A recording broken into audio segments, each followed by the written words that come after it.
If you're buying your own spell scrolls in the latest edition of Dungeons & Dragons, you're leaving power on the table.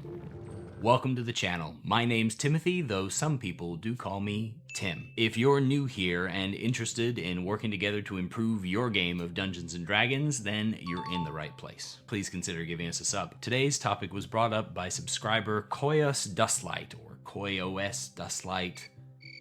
I'm probably saying it wrong either way, especially because it reminds me of a giant goldfish operating system. Anyway, he thought that the new rules for scribing spell scrolls in D&D 24 needed a little bit more of a spotlight. Because they're cool, and might just make scrolls your new favorite loot, as long as, you don't loot them or buy them. Spell scrolls in 5th edition have pretty much always worked the same way that they do now. An enterprising spellcaster spends a bunch of time and some money scribing a spell into a scroll in order to be able to call on its power later in order to unleash its effects. Pretty simple. Or more commonly, said caster finds such a scroll on the dead bodies of their enemies or purchases it from some other enterprising spellcaster in order to have it on hand when they're going to need it. Because the power of the scroll kind of sucks compared to you casting it yourself, at higher levels at least, you're usually trying to stock up on utility scrolls and those kinds of things that are not dependent upon the attack bonuses or saving throw DCs. But if you find it as loot, then beggars can't be choosers.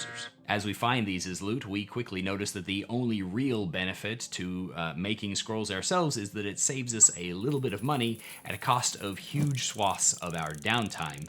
Precious time that could be spent scribing spells into our spellbooks, researching something important for the campaign, or, mastering underwater basket weaving. Over the years, the details on how long it takes or how much it costs have varied slightly with a couple of the different publications, but generally this is how things have worked until now. Because while spell scrolls that you find or purchase still have set numbers for their DCs and spell attack bonuses, according to page 233 of the player's handbook, spell scrolls that you scribe yourself now use your stats to determine those properties. This doesn't make a huge difference when you're low level and you pretty much have the exact same stats as what's assumed in the creation of the scrolls, but at higher levels when you're making low level scrolls, it makes those scrolls significantly more potent. Or if you're not using standard array or point buy and you somehow have a very much above average statistic in your main spellcasting modifier, then that also is going to make an impact. It can be especially helpful maybe for, say, warlocks who don't want to spend their 5th level pack slots at high levels in order to cast the 1st level fairy fire, even though they want the DC to be their nice big chunky DC instead of their starter DC 13. And of course, it could be useful for wizards who still want to have access to their full repertoire without being able to prepare every spell in their spellbook. But of course, there's a catch. 2, actually. And a question, or, 2.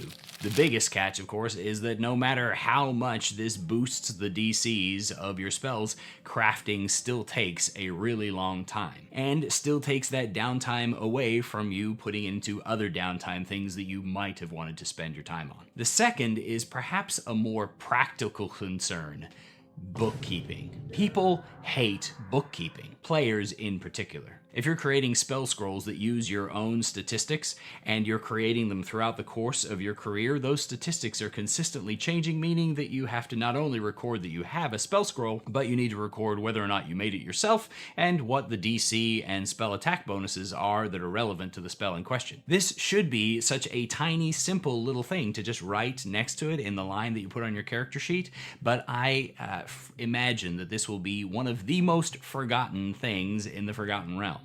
It shouldn't be a big deal, but you will be surprised by how many tables will hate this. And then, of course, there are those questions, like what if you have a magical effect that is influencing your statistics when you go to craft the scroll?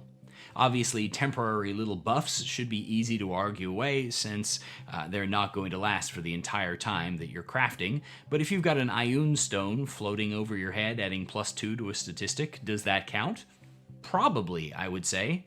Now, what about a Wand of the War Mage that gives you a bonus on your attack rolls? Could you scribe with a wand in one hand and a quill in the other? That one's going to be a little more up to DM interpretation. But potentially that could mean that your bonuses are skewed again from what they would be, adding even more power to crafting scrolls. Or another question, will DMs take the fact that these scribe scrolls should have variant DCs and put that into play in the loot that they're handing out? If you defeat a wizard with a collection of scrolls that he, in the lore, has crafted himself, are you going to give them the base DCs in the book, or are you going to give them his DC? Depending on how much time we want to spend on it, it could be a time saver to just throw them straight out of the DMG, or it could be that one tiny little bit of extra lore that doesn't really cost us anything much to throw in there, except, of course, back to bookkeeping. What do you think? Was Koyas right that this needed more attention? Regardless, thank you for giving it yours. Enjoy these complimentary cat shenanigans from my menagerie, and I'll see you in the next video.